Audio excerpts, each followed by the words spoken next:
امام حسین نے روک دیا، کہا بیٹے آپ میدان میں نہیں جاؤ۔ خود امام حسین آئے، امام حسین میدان کربلا میں خود بھی جام شہادت نوش کرے۔ خواتین کو لانے کی کیا حکمت تھی؟ سرکار امام حسین جانتے تھے جب ہم سب شہید ہو جائیں گے خاندان نبوت کی ان شہزادیوں پر ظلم ہوگا، اور وہ ظلم صرف کربلا والے کوفہ والے نہیں دیکھیں گے، وہ ظلم کربلا سے نکل کے کوفہ سے آگے بڑھتے ہوئے عراق کی حدوں سے نکل کر دمشق تک پہنچے گا۔ جہاں جہاں سے خاندان نبوت کی شہزادیوں کا قافلہ گزرتا گیا، لوگوں نے دیکھا خاندان نبوت کی شہزادیوں پہ اتنا ظلم، اتنا ظلم، اتنا ظلم، اتنا ظلم کہ جن آل محمد پہ تم درود پڑھتے ہو، ان آل محمد کی شہزادیوں سے سروں سے تم چادریں چھینے ہو، وہ بالوں سے اپنے جسموں کو، اپنے سروں کو چھپا رہی ہے، اپنے چہروں کو چھپا رہی ہے۔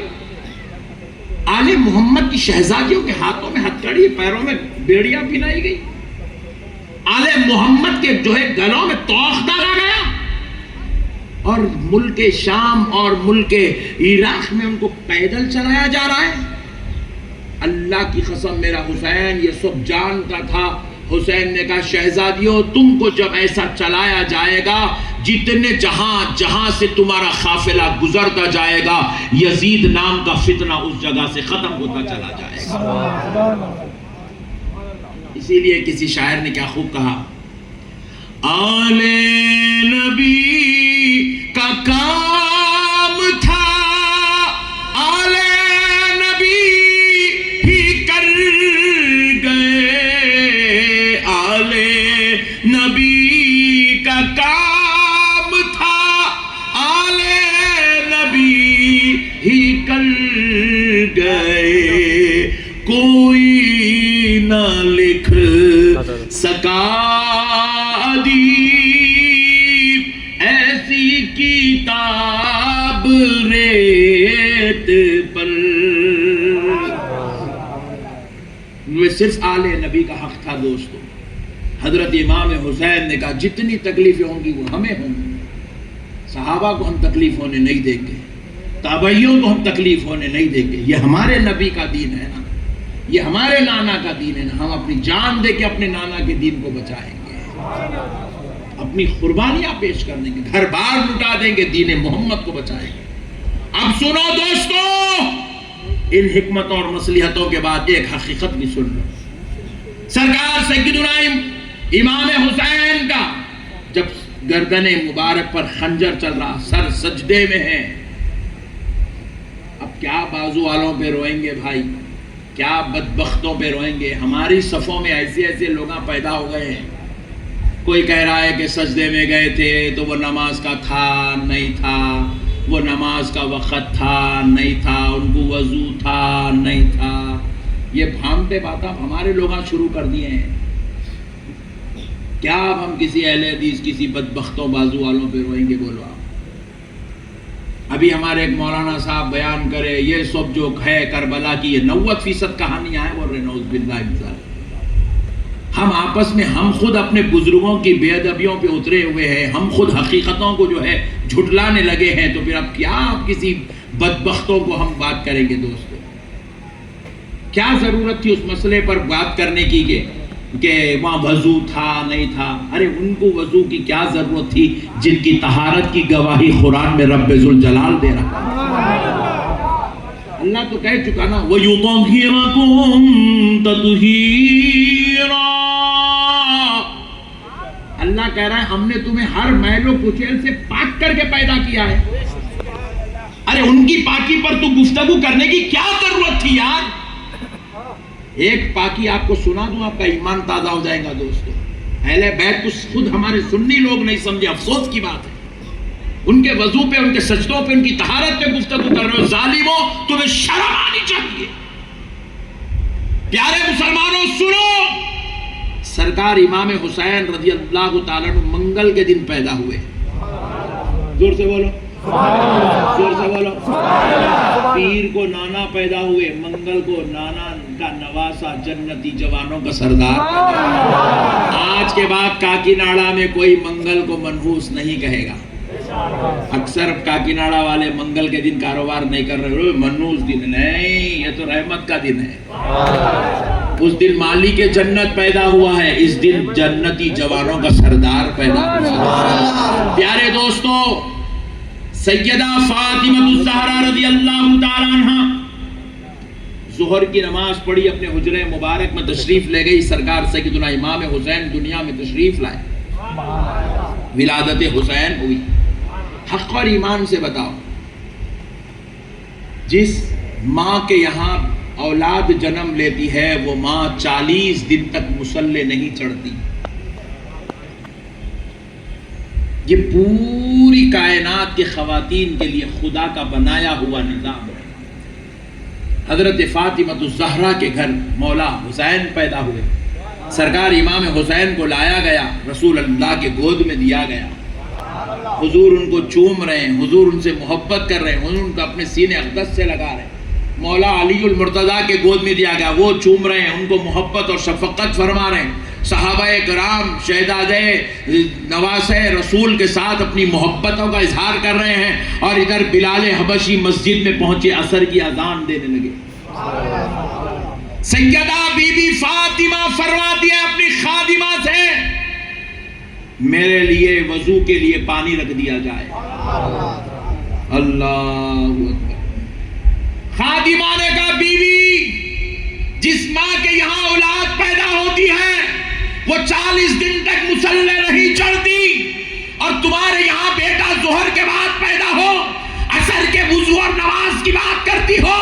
تو سیدہ فاطمہ نے کہا، اے خادمہ، کیا تو مجھے اوروں کی طرح سمجھتی ہے؟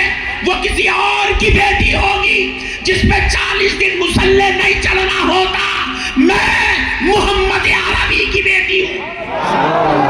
میرے رب نے مجھے ہر عیب سے پاک کر کے پیدا کیا ہے، مجھ پر کبھی ناپاکی نہیں آتی۔ نعرہ تکبیر، نعرہ تکبیر، نعرہ رسالت، نعرہ حیدری، نعرہ حیدری، حق علی، مولا علی، حق علی۔ کربلا میں اس حسین کے وضو کی بات کر رہے ہو، جو بات ایک اہل حدیث، ایک تبلیغی نہیں کر سکا، وہ بات ہماری صفوں سے آج اچھل رہی ہے تو ہمیں بڑی تکلیف ہو رہی ہے۔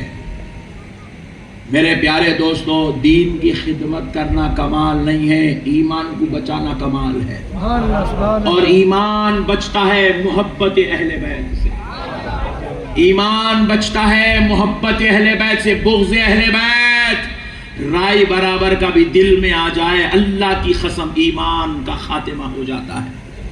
ان کے وضو کی بات کر رہا ہوں میدان کربلا میں، ان کے سجدوں کی بات کر رہا ہوں میدان کربلا میں، جن کے والد اور والدہ کو رسول اللہ نے یہ خوشخبری بیان فرمائی تھی۔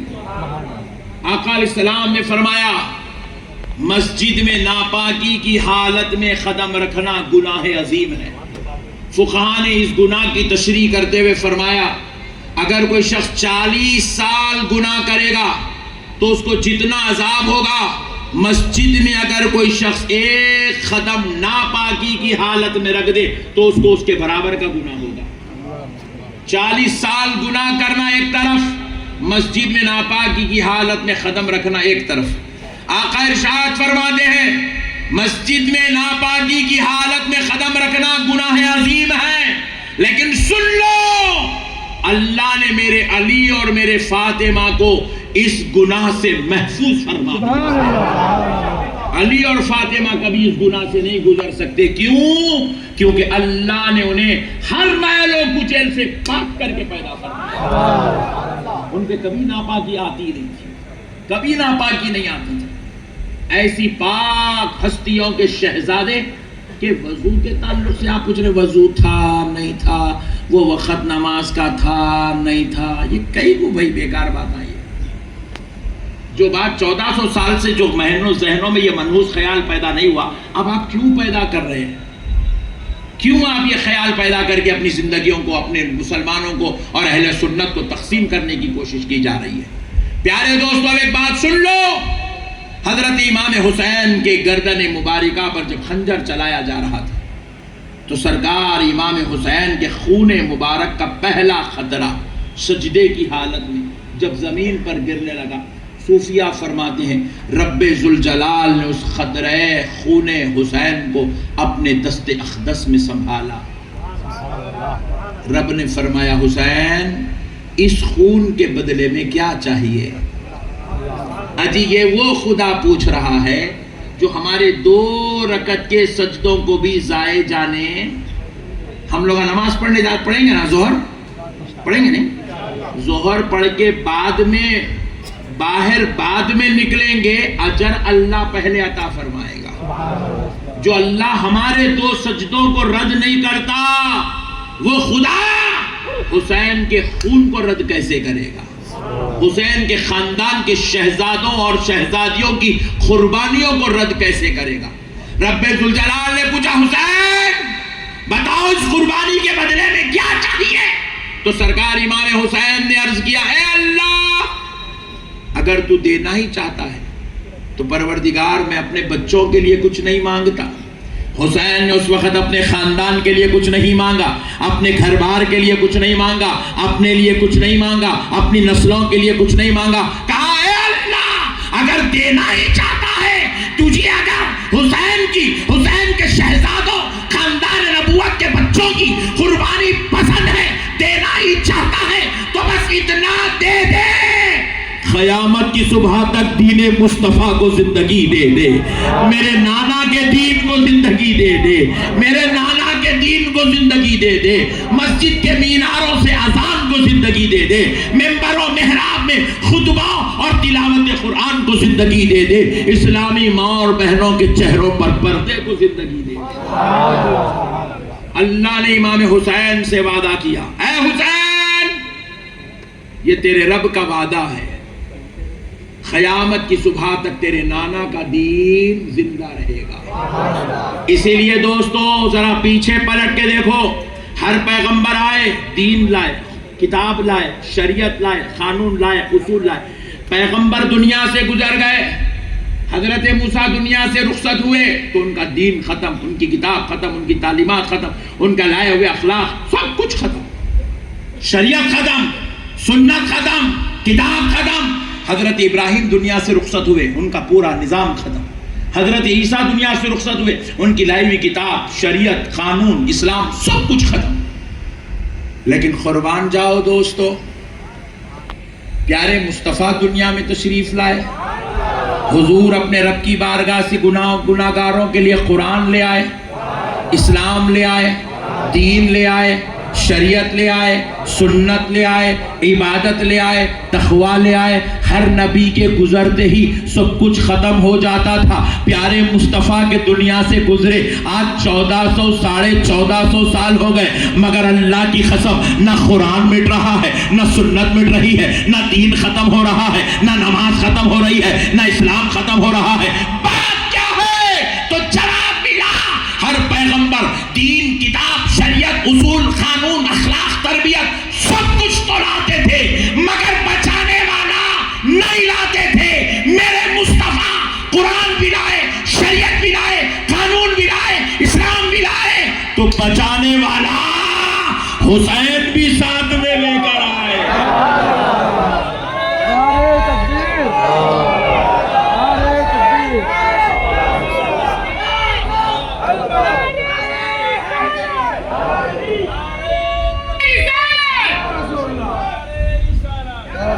اب ذرا غور کرو مسلمانوں، آخری بات سن لو مسلمانوں، میرے مصطفیٰ نے کہا الحسین منی وانا من الحسین۔ پیارے رسول نے کہا حسین مجھ سے ہے اور میں حسین سے ہوں۔ زور سے بولو، حسین الحسین منی، حسین مجھ سے ہے، وَأَنَا مِنَ الْحُسَيْنِ، اور میں حسین سے ہوں۔ دیکھو دوستو یہ بات تو سمجھ میں آتی ہے حسین مجھ سے ہیں، کیونکہ حضور کا قول حسین ہے، حضور کی نسل پاک حسین ہے، حضور کا شہزادہ حسین ہے، یہ بات تو سمجھ میں آتی ہے۔ لیکن میں حسین سے ہوں یہ کیا بات ہے؟ تو اس کو تشریح کر دیتا ہوں، سن لیجئے، ایمان تازہ ہو جائے گا۔ پیدا ہونے سے لے کے کربلا تک الحسین منی ہے، حسین مجھ سے ہیں۔ حسین کا ہر فیصلہ دیکھ لو، اس میں میرے فیصلے کی جھلک نظر آئے گی۔ حسین کا ہر رات دن دیکھ لو، اس میں میرے اخلاق کی تربیت نظر آئے گی۔ حسین کی عبادتوں کو دیکھ لو، میری عبادت نظر آئے گی۔ حسین کا چہرہ دیکھ لو، متون کو اس میں رسول اللہ کی جو ہے شان نظر آئے گی۔ ارے حسین کی جو ہے عبادت، تقویٰ، ریاضت کو دیکھ لو، اس میں رسول اللہ صلی اللہ علیہ وسلم کی یاد تازہ ہو جائے گی۔ میرے پیارے دوستو، یہ بات تو سمجھ میں آ رہی ہے کہ حضور کا خون حسین ہے، حضور کی تربیت حسین ہے، حضور کی نسل حسین ہے، حضور کی آل حسین ہے۔ یہ بات تو سمجھ میں آ گئی کہ الحسین منی وانا من الحسین کیا ہے۔ تو پیارے دوستو، حسین نے کربلا میں دین محمد کو بچا کے بتا دیا کہ لوگوں، میرے نانا یہی تو کہہ رہے تھے، وانا من الحسین۔ کربلا میں حسین ایسے قربانیاں دے گا کہ وہاں سے میرا دین قیامت تک ایسے زندہ ہو جائے گا کہ ہر اذان میں میرا نام لیا جائے گا، ہر نماز میں مجھ پہ درود و سلام پڑھا جائے گا، ہر گھر میں میرے قرآن کی تلاوت ہوتی رہے گی، ہر دور میں میری شریعت پہ عمل ہوتا رہے گا، اور صبح قیامت تک میرے اسلام کو کوئی نہیں مٹائے گا۔ میرا حسین کربلا میں اسلام ویسا بچا کے جائے گا۔ میرے دوستو، یزیدی فتنے کو کوئی معمولی فتنہ مت سمجھو۔ اچھا، ایک مسئلہ اور بھی عرض کر دیتا ہوں۔ آخر یہ امام حسین رضی اللہ تعالیٰ عنہ کا یزید کے ساتھ ٹینشن کہیں کو تھا؟ بعض لوگ بولے یہ جو سلطنت کا ٹینشن تھا، جھگڑا تھا۔ نہیں میرے دوستو، مسئلے کو سمجھو۔ بزرگوں پہ الزام تراشی مت کرو، زبان درازی مت کرو، اللہ والوں کو، اللہ کے محبوبوں کو سمجھو۔ امام حسین کو نعوذ باللہ سلطنت کی خواہش نہیں تھی۔ ان کی سلطنت تو آج بھی چل رہی ہے، ان کی سلطنت تو کل بھی چلے گی۔ یہ سب انہی کا تو سکہ ہے، جو کچھ ہم ان کا صدقہ کھا رہے ہیں۔ ان کو سلطنت کی کیا ضرورت ہے؟ مسئلے کو سمجھو دوستو۔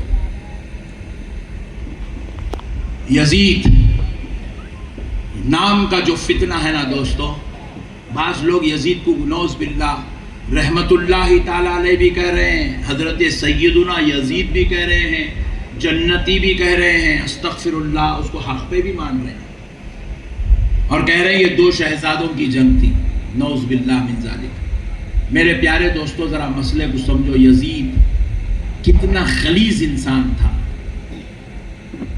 واقعہ کربلا کے بعد میدان مدینہ منورہ میں یزید کے خلاف احتجاج بلند ہوا۔ صحابہ اور تابعیوں نے یزید کے خلاف احتجاج بلند کیا۔ تو یزید کیا کیا؟ اپنی ایک فوج کو بھیجا مدینے میں رہنے والوں کو مارنے کے لیے، تکلیفیں دینے کے لیے۔ اس وقت کون تھے وہاں؟ صحابہ اور تابعی موجود تھے۔ یزید کا لشکر جنگجوؤں کا مدینے میں داخل ہوا، نعوذ باللہ صحابہ کے قتل کرنے لگے، تابعیوں کا قتل کیے۔ مسجد نبوی میں 3 دن تک روضہ رسول پر نماز بند رہی، اور اپنے گھوڑوں کو، اونٹوں کو مسجد نبوی میں باندھا گیا۔ گھوڑے اور اونٹ مسجد نبوی میں لید کرتے رہے، گوبر کرتے رہے۔ حد تو یہ مسلمانوں سنو، جس کو لوگ کہتے ہیں یہ 90% کہانیاں ہیں، ان کو معلوم ہونا چاہیے یہ کوئی جو ہے لال کتاب ہری کتاب کی بات نہیں۔ بڑے بڑے محدثین، بڑے بڑے مفسرین نے اس بات کو تحریر کیا کہ یزید کا قافلہ 1 مہینے تک مدینہ منورہ میں رہا، اور 1 مہینے کے بعد جب وہ قافلہ مدینے سے واپس ہوا فوجیوں کا، تو اس وقت مدینے کی 3000 کنواری لڑکیاں پریگننٹ ہوئی۔ یزید کا قافلہ مدینے کی شہزادیوں کے عزتوں کو نیلام کرتا رہا۔ ایسے منحوس یزید کے تعلق سے آپ کو معلوم ہونا چاہیے کہ اس کا فتنہ کتنا خطرناک تھا۔ آج لوگ یزید کو رحمت اللہ علیہ کہہ رہے ہیں۔ بھائی کہے کا رحمت اللہ علیہ؟ دیوانے تھے کو معلوم ہے یزید مرا کیسا؟ یزید کوئی طبی موت نہیں مارا، یزید کوئی میدان جنگ میں نہیں مارا، یزید کوئی مسجد میں یا میدان میں نہیں مارا۔ یزید کیسا مارا دوستو؟ یزید زنا کا خواہش مند تھا، رات رات بھر برہنہ عورتوں کو اپنے دربار میں نچاتا تھا۔ ایک خاتون تھی جس کے حسن کا، جس کے جسم کا یزید دیوانہ ہو چکا تھا. روزانہ رات میں اس کو بلاتا، اپنے دربار میں بٹھاتا اور نچانا شروع کرتا. وہ بیچاری ناچتے ناچتے ناچتے ناچتے تنگ آ چکی تھی اس کی شرارت. اس نے ایک دن پلان کیا کہ اب میں مروں گی یا اس کو مار دوں گی. پلان کر کے کیا کری، اس کو بولی کہ صاحب میں آپ کو ایک بہترین جلوہ پیش کروں گی، مگر آپ کے دربار میں نہیں، آپ میرے پاس آنا، میں آپ کو ایک جلوہ دکھاتی ہوں. بولی انہیں بے وقوف کیا کرا، جلوہ دیکھنے کے واسطے گھر سے نکلا. انہیں شرط رکھی تھی اکیلے آنا، کسی کو ساتھ میں لینا آنا، تو اکیلا گیا. انہیں گھر کو بلا رہی بول کے جنگل میں بلائی، جنگل میں لے جا کے اس کو 30ویں حکم تک شراب پلائی، اس کے سامنے ناچ گانا کری، اس کے سامنے جو ہے اپنے جسم کو پیش کری. جب انہیں مدہوش ہو گیا، شراب میں شباب میں مکمل ڈوب گیا، اس کی سینے پہ بیٹھ کے گردن پہ خنجر گلا، اس کا کاٹدا نہیں، خنجر لے. شراب پی کے مرا صاحب، زنا کرتے ہوئے مرا. کوئی مئی کا لال ہے تو ایک روایت لا کے دے دے انہیں مسجد میں مرا یا میدان جنگ میں مرا. ایسے شرابی کو، ایسے جواڑی کو، ایسے زانی کو جس کی موت اتنی بدترین طریقے سے ہو رہی ہے، آج ظالم اس کو رحمت اللہ علیہ بول رہے ہیں، اس کو سیدنا بول رہے ہیں، نعوذ باللہ من ذالک. اللہ کی لعنت ہے اس بدبخت کے اوپر. اتنا بڑا فتنے باز تھا. اچھا بعض لوگ بولے ارے بھائی یزید آیا تھا کیا میدان جنگ میں، آپ لوگ یزید کو کہیں کو برا بولتے؟ انہیں تو دمشق میں بیٹھا ہوا تھا، نہ بولے. انہیں میدان جنگ میں تھا ہی نہیں. ابن زیاد کرا، یزید کرا، کیا پوچھے. میں آپ سے ایک سوال کر رہا ہوں، آج فلسطین میں میزائلہ گر رہے نہیں گر رہے؟ بولو جی بھائی، زور سے بولو جی. تو کون؟ نتن یاہو خود ٹھہر کے مار رہا. مارنے والی تو فوج ہے، مگر آپ بددعا کس کو کر رہے ہیں؟ نتن یاہو کو کر رہے ہیں.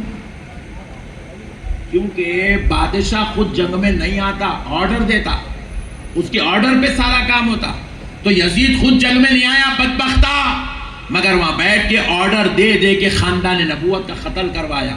اس لیے میرے پیارے دوستو، ایسے لعنتی کو، ایسے بدبخت زانی شرابی کو بچانا کیا عقل مندی ہے، کیا حماقت ہے، یہ کون سا دین ہے؟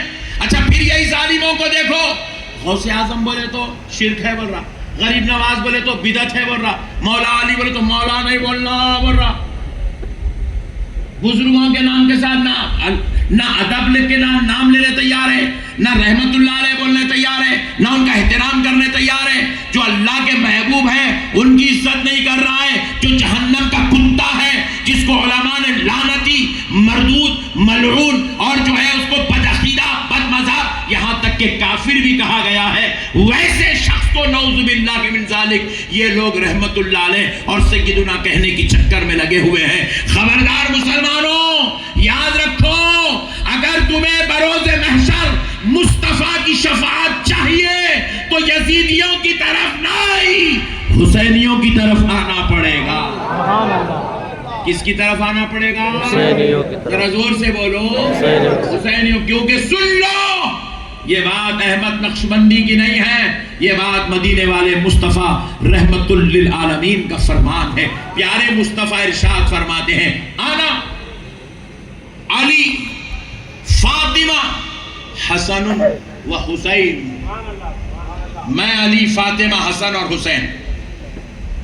ومن احبنا، اور ہم سے محبت کرنے والے. کون؟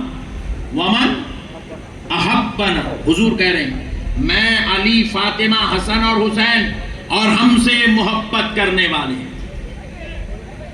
مجتمعون یوم القیامہ، قیامت کے دن ایک جگہ جمع ہو جائیں گے. قیامت کے دن ایک جگہ، ترمذی شریف کی حدیث ہے، قیامت کے دن ایک جگہ جمع ہو جائیں گے.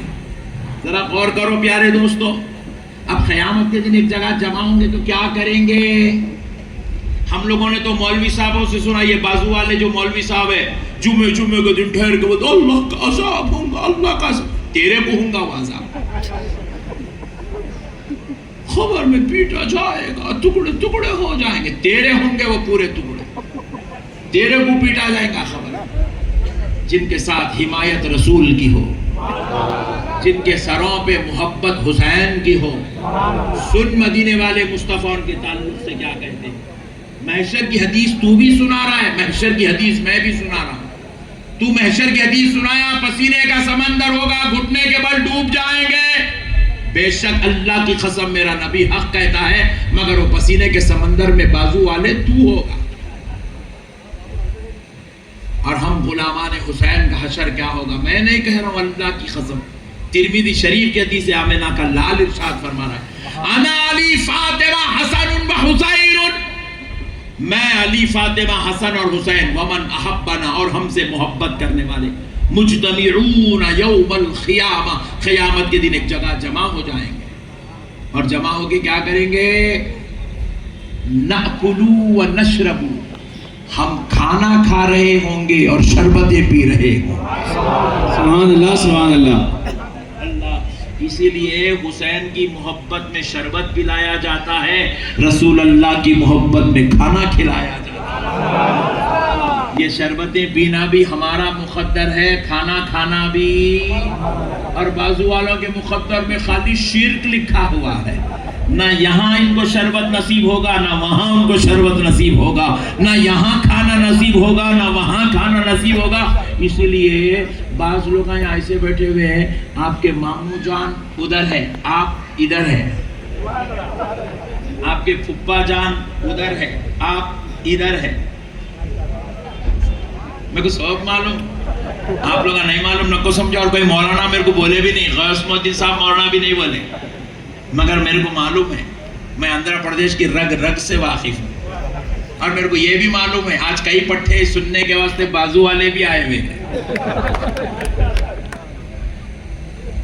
میرے دوستوں مسئلوں کو سمجھو، پھپھا جان ادھر ہے، بھتیجا ادھر ہے، باسکن تو اور خطرناک مسئلہ ہے، ابا ادھر ہے، بیٹا ادھر ہے، اور باسکن میں اور ڈینجر، بیگم ادھر ہے، شوہر ادھر ہے۔ اللہ کی قسم دوستو، سب چھوٹتے ہیں تو چھوٹ جان دو، دامن محمد ہاتھ سے نہیں چھوٹنا چاہیے۔ سبحان اللہ سبحان اللہ۔ غلامی اہل بیت ہاتھ سے نہیں چھوٹنا چاہیے، کیونکہ مرنے کے بعد ابا خبر میں یہاں تھے۔ میرے والد کا انتقال ہو گیا، 5 سال ہو گئے، میں میرے والد کا جواب دینے نہیں جا رہا ہوں، میرے والد کی جو محبت اہل بیت تھی بس وہی جواب دیں گے۔ یاد رکھو دوستو، آپ کی خبر میں بھی آپ کی ابا، بیگم، یہیں ساتھ نے تیری ماں کیا مٹھی آئیں گی۔ میرے دوستو مسئلے کو سمجھو، بیگم ساتھ میں آنے والی نہیں ہے، دوست ساتھ میں آنے والا، ارے میرا دوست ہے بھائی، جگری ہے، ابے حولے، تیرے حقیقی دوست کا نام تو محمد الرسول اللہ ہے، تیرے حقیقی یار کا نام تو امام حسین ہے، تیری حقیقی محبوبیت کا نام تو مولا امام حسن ہے، علی المرتضیٰ ہے، اہل بیت پاک ہے۔ ارے دوست بنانا ہے تو کسی دنیا کے گستاخ کو دوست مت بنا، مدینے والوں کو، ان کی آل پاک کو اپنا دوست بنا۔ نعرہ تکبیر، نعرہ تکبیر، نعرہ رسالت، مسلک اعلی حضرت، فیضان اعلی حضرت، نوجوانان کاکی نعرہ، جشن شہید اعظم حضرت علامہ مولانا نقشبندی صاحب قبلہ، نعرہ تکبیر، نعرہ رسالت۔ میرے دوستو اس لیے ہمارے علماء آپ کو بار بار بولتے رہتے، ان کے پیچھے نماز مت پڑھو، ان کی دوستی مت کرو، ان کی شادیوں میں مت جاؤ، ان کی دعوتوں میں مت جاؤ، ان کے ساتھ تعلقات مت رکھو۔ آپ لوگ سنی مولانا ایسی خالی لڑاتے رہتے، سنی مولانا نہیں لڑاتے جی، تم وہاں جا کے کھائے تو ہمارا کیا بگڑنے والا ہے، اور پھٹنے کھاؤ، تمہارا بگڑنے والا ہے۔ جو جس کی صحبت میں رہتا اس کے اندر ویسے اثرات پیدا ہوتے ہیں۔ آپ اس کے پیچھے نماز پڑھیں گے، انہیں نماز میں کیسے آیاتاں پڑھتا، تمہارا کو قرآن کا ترجمہ نہیں معلوم، تمہارا کو قرآن کی تفسیر نہیں معلوم، انہیں کیا کیا آیاتاں پڑھا نماز میں، اس کو ریکارڈ کر کے لا کے گھر میں ترجمہ سنے تو پتا چلتا پورے عذاب کی آیاتاں پڑھتا انہیں، پورے دوزخ کی آیاتاں، دوزخ میں کیا کیا ہونے والا ہے وہی پڑھتا نماز میں انہیں۔ رحمت کی آیت پڑھتا ہی چلے۔ ہمارے امام صاحب کے پیچھے آؤ، وَمَا أَرْسَلْنَاكَ إِلَّا رَحْمَةً لِّلْعَالَمِينَ، أعطيناك الكوثر فصل لربك وانحر إن شانئك هو الأبتر. ہمارے امام صاحب ایسا پڑھے تو پبلک کیا مطلب چھوٹا سورہ؟ ابے حولے چھوٹا نہیں ہے، کائنات پوری اسی کے اندر رکھی ہوئی ہے. انہیں بڑے بڑے رکوع پڑھتا، اتنے بڑے بڑے عبس وتولی شروع ہو جاتا. اور جا کے پوری آپ لوگوں کو معلوم نہیں ہے ترجمہ آتا نا صاحب کیا خیرت ہے مولانا کے بعد کیا اچھی ہے کیا پیارا پڑھ رہے بھائی مائک بھی بڑا اچھا چندہ بڑا میرا 100 کی نوٹ دو چندہ. ابے حولے انہیں دیکھو پوری دوزخ کا مشاہدہ کرا کے لا کے چھوڑ دیا سوئے تیرے کو فجر میں نیند میں سوٹتے کہ پورے دوزخ کا قیامت کا عذابوں کا پورا منظر لے کے آگے تیرے سامنے رکھنا. حولے کو ترجمہ نہیں معلوم ہے تیرے کو معلوم ہے تو سمجھو کیا پڑھے. ترجمہ پڑھا تو نماز چھوڑ کے بھاگ جاتا وہاں سے. میرے پیارے دوستو دیکھو اللہ کی قسم ایک بات یاد رکھ لو، ہمارے ماں باپ ہم کو زیادہ عزیز ہے یا رسول اللہ زیادہ عزیز ہے؟ ذرا زور سے بولو نا جی. پھر خدا کی قسم جو نبی کا نہیں وہ ہمارا جو ماں باپ سے بھی زیادہ عزیز رسول ہے، اس رسول کو ہم یہ دوستوں کی خاطر یہ انچو پینچو پاشا وہ کون کی مولانا صدقے کے مولانا زکوٰۃ کے خیرات کے مولانا وہ مولانا کی خاطر ہم رسول اللہ کو کیسا چھوڑ سکتے جی؟ چھوڑ سکتے؟ ذرا بولو نا جی. رسول اللہ کو چھوڑیں. اسی لیے بازو والے کے پیچھے نماز نہیں پڑھنا. نہیں پڑھنا بولے تو نماز نہیں پڑھنا نہیں، بازو والے کے پیچھے نہیں پڑھنا. پھر بازو والے کے پیچھے نہیں پڑھے تو کہاں پڑھنا؟ سنی امام کے پیچھے پڑھنا. غلط مطلب نکالیں گے نماز نہیں پڑھنا بولے مولانا بولے گے نماز نہیں پڑھنا نہیں بول رہا ہوں میں، بدعقیدے کے پیچھے نہیں پڑھنا بول رہا ہوں. ایک بات سنا دے تو صاحب یہ میٹر پہ بات ختم کر دیں انشاءاللہ. آپ لوگوں کو بھوک لگ رہی، پیٹ پورا اندر چلے گا دکھ رہا نہیں. ایک روایت سن لو. ہم آپ کو کئی کو روکتے ہیں، یہ علماء آپ کو کئی کو روکتے ہیں گستاخ رسول کے ساتھ مت جاؤ، نبی کے دشمنوں کے ساتھ باغیوں کے ساتھ مت جاؤ، بلکہ کئی کو روکتے ہیں. آپ کو سنو لاسٹ بات. دیکھو دوستو ہوتا کیا ہے، گستاخ رسول کی صحبت میں بیٹھنے سے، اس کے ساتھ اٹھنے بیٹھنے ملنے جھلنے کھانے پینے آنے جانے سے ہوتا کیا ہے، اللہ کا جو فضل ہمارے اوپر آیا ہے نا وہ فضل اللہ واپس لے لیتا ہے. اللہ کی رحمت کے دروازے بند ہو جاتے ہیں. اللہ تعالیٰ ہمارے اوپر سے رحمت کے دروازے بند کر دیتے پورے. میرے کو ایک صاحب بولے مولانا آپ مسلم پرسنل لا بورڈ کی تائید میں ایک بیان دو. بولے لا حول ولا قوت الا باللہ. مسلم پرسنل لا بورڈ مولانا پورے ہندوستان کے مسلمانوں کا نمائندہ ہے. میں بولا اللہ کی قسم تو مر گیا ابھی تو مسلم پرسنل لا بورڈ کی تائید میں ایک بیان بھی نہیں دیتا ہوں. بولا مولانا بولا تو جس کو صدر بنایا انہیں گستاخ رسول ہے، اور تو کتنی کوشش کرتا کر لے اللہ کی قسم مسلمان تے کو کامیابی ملنے والی نہیں ہے. کامیابی گستاخوں کو نہیں ملتی، کامیابی عاشقان مصطفیٰ کو ملتی. سبحان اللہ. بے شک بے شک. جہاں پر پورے گستاخاں مل کے بیٹھے ہوئے ہیں اور اس کے بعد ہمارے بھولے بھالے سنیوں کو بیچ میں لے کے پورے ہندوستان کے مسلمانوں کی سمجھ رہے ہیں کہ ہم تائید حاصل کریں گے، اللہ کی قسم تم کو نہیں مل سکتی. میرے پیارے دوستو مسئلہ کیا ہے وہ آپ کو عرض کر کے بات ختم کر دیتا ہوں. گستاخ رسول کے ساتھ بیٹھو گے اللہ کا فضل رحمت کرم اٹھ جائے گا. کیسے؟ رسول اللہ صلی اللہ علیہ وسلم کے زمانے میں ایک صحابی کے گھر بچہ پیدا ہوا، بیٹا. صحابی کیا کرے، وہ بچے نو مولود کو بالکل ابھی پیدا ہوا نیلا دھلا کے اچھے کپڑے پہنا کے رسول اللہ کے دربار میں لائے. لا کے بولے یا رسول اللہ ھذا غلامک، آقا یہ آپ کا غلام ہے، حضور آپ اس کا نام رکھیے. آقا علیہ السلام اس بچے کے سر پہ ہاتھ پھیرے، دعائیں دیے اور نام رکھے ابو امامہ. ذرا زور سے اور ذرا زور سے. حضور نام رکھے ابو امامہ، سر پہ ہاتھ پھیرے. صحابی اپنے بچے کو گھر لے گئے تو کیا دیکھتے ہیں، وہ بچے کے سر پہ حضور جو دستے اقدس رکھے تھے اس کی خوشبو گھر میں بھی آ رہی ہے. بچے کے سر کے بالوں سے خوشبو مہک رہی ہے, خوشبو. تو صحابی کیا کرے, ایک دن پانی نہیں ملا ہے بچے کو, کہیں خوشبو چل جائیں گے. دوسرے دن بھی وہ خوشبو آ رہی ہے, تیسرے دن بھی وہ خوشبو آ رہی ہے, 8 دن بھی خوشبو آ رہی ہے. بولے اب تک کب تک نہیں نہلائیں گے؟ دل پہ بڑا بوجھ رکھتے ہوئے بچے کو پانی نہیں لا دیا. یہ ڈر رہے تھے کہ خوشبو چلے جائیں گی. پانی نہلانے کے بعد بھی ان کے سر سے حضور کے دست اقدس کی خوشبو آ رہی تھی. اب چلتے چلتے وہ سلسلہ اتنا چلا کہ صحابی رسول صلی اللہ علیہ وسلم کا وہ بچہ 10 سال کا ہو گیا, خوشبو آ رہی ہے. اب وہ بچہ کھیلنے کودنے لگا, ماشاءاللہ اچھا ہو گیا, سمجھدار ہو گیا, کھیل رہا ہے کود رہا ہے. تو وہ جس علاقے میں جا کے اپنے دوستوں کے ساتھ کھیل رہا تھا, وہاں کچھ منافقین تھے, اور وہاں کے منافقین روزانہ شام میں جھاڑ کے نیچے منڈیر پہ بیٹھتے تھے, چبوترا بنا کے جھاڑ کو گول.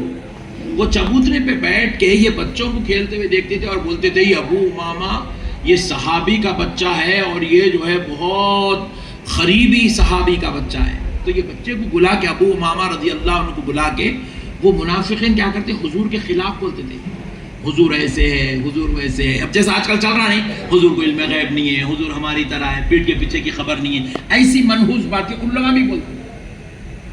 وہ ان کے دور کی باتیں الگ تھی, یہ آج کے دور کی باتیں الگ ہیں, بولنے لگے. تو وہ ابو امامہ رضی اللہ عنہ روزانہ سنتے, ان کی باتوں کو رد کرتے, حالانکہ چھوٹے بالکل 10 سال کی عمر کے, ان کی باتوں کو رد کرنے لگے, رد کرنے لگے, رد کرنے لگے, رد کرنے لگے. ایک دن حضرت ابو امامہ کے ذہن میں خیال آیا, دیکھو برے لوگوں کی صحبت, خیال آیا ارے بھائی ان لوگ اتنا بول رہے, شاید حضور میں یہ کمی ہے کہ کیا ہے, کہ یقین بھی نہیں آیا, خالی خیال آیا, خیال ہے کہ کیا ہے, کیسا خیال آیا. ابو امامہ گھر گئے, جا کے جیسے ہی آپ گھر میں گئے, آپ کی والدہ آپ کو بلا کے خوشبو سونگنے لگی. وہ خوشبو جو 10 سال سے آ رہی تھی, اب وہ خوشبو ابو امامہ کے سر سے چلے گئی. والدہ پریشان, بیٹے کیا ہوا؟ بولے امی مجھے نہیں معلوم. بولے جاؤ اپنے بابا کو بلا لے آؤ. اس وقت آپ کام کر رہے تھے, بیٹے گئے بھاگتے, والد کو بلائے, والد کو بلا کے بولے کیا ہوا ذرا دیکھیے, اس کے سر سے وہ خوشبو نہیں آ رہی ہے, اس کے بالوں سے وہ خوشبو دست رسول کی نہیں آ رہی ہے. حضرت ابو امامہ کے والد پریشان ہوئے, اپنے بیٹے کو لیے, اپنی زوجہ کو لیے رسول اللہ کے دربار میں پہنچے. یا رسول اللہ, آپ کے دست اقدس کی خوشبو جب آپ اس کی ولادت کے وقت اس کے سر پر ہاتھ رکھے تھے وہ اب تک آ رہی تھی, صحابہ اس کو سونگا کرتے تھے, مدینے کے لوگ اس سر سے خوشبو سونگا کرتے تھے. یا رسول اللہ جو خوشبو چلی گئی, جیسے ہی سننا تھا میرے مصطفیٰ نے بس ایک ہی سوال کیا, ابو امامہ کیا تم میرے گستاخوں کی صحبت میں بیٹھتے ہو؟ اللہ. حضرت ابو امامہ رونے لگے, روتے ہوئے کہنے یا رسول اللہ کی قسم میں ان کی صحبت میں نہیں بیٹھتا, مگر وہ بدبخت مجھے بلا بلا کر آپ کے خلاف بولتے ہیں, آپ کے خلاف بولتے ہیں, آپ کے خلاف بولتے ہیں. میں ہر دن اس کو سنتا گیا, رد کرتا گیا, لیکن مجھے آج خیال آیا شاید اتنا کہہ رہے ہیں تو حضور میں یہ کمی ہوگی. تو کہا ابو امامہ سن, اسی خیال نے تجھ سے یہ نعمت خداوندی کو چھین لیا. جب اتنی بڑی بڑی ہستیوں سے نعمت چھین لی جاتی ہے برے لوگوں کے ساتھ خالی گفتگو کرنے سے, تو پھر اگر رشتہ داریاں کر لیں گے. ہاں ماشاءاللہ مولانا پورا تلوار لے کے نکلو, اوور نہیں. مسئلے کو سمجھو دوستو, اگر ان گستاخوں, ان بے ادبوں جو نبی کے علم غیب کا انکار کرتے ہیں, نبی کے حاضر و ناظر ہونے پہ بحث کرتے ہیں, نبی کی میلاد منانے پر اعتراض کرتے ہیں, آج امام حسین کے جلسے پر اعتراض کر رہے ہیں. ارے پیارے دوستو, یہ وہ لوگ جو سیدنا غوث الاعظم کی ولایت کا انکار کرتے ہیں, یہ وہ بدبخت ہیں جو حضرت امام حسین رضی اللہ تعالیٰ عنہ کے فیصلوں کو غلط ثابت کرتے ہیں, ان کے دشمنوں کو رحمت اللہ علیہ کہتے ہیں, اور نبی پاک کے معراج میں تشریف لے جانے پر انکار کرتے ہیں, حضور کی میلاد پر جھگڑا کرتے ہیں. سنو دوستو, اگر ان ظالموں کی صحبت میں بیٹھو گے, اللہ کا واسطہ یاد رکھ لو, اللہ کی نعمتوں سے تم محروم ہو جاؤ گے, فضل خداوندی کے دروازے تمہارے لیے بند ہو جائیں گے. لہذا اللہ اور اس کے رسول کا واسطہ آپ حضرات اہل بیت کی محبت میں، اللہ اور اس کے رسول کی محبت میں اپنی زندگیاں گزاریں، عبادت کے ساتھ، تقوی کے ساتھ، پرہیزگاری کے ساتھ اہل بیت کے دامن کو مضبوطی سے تھام لیں۔ وَمَا عَلَيْنَا إِلَّا الْبَلَاغُ وَالْحَمْدُ لِلَّهِ رَبِّ العالمین۔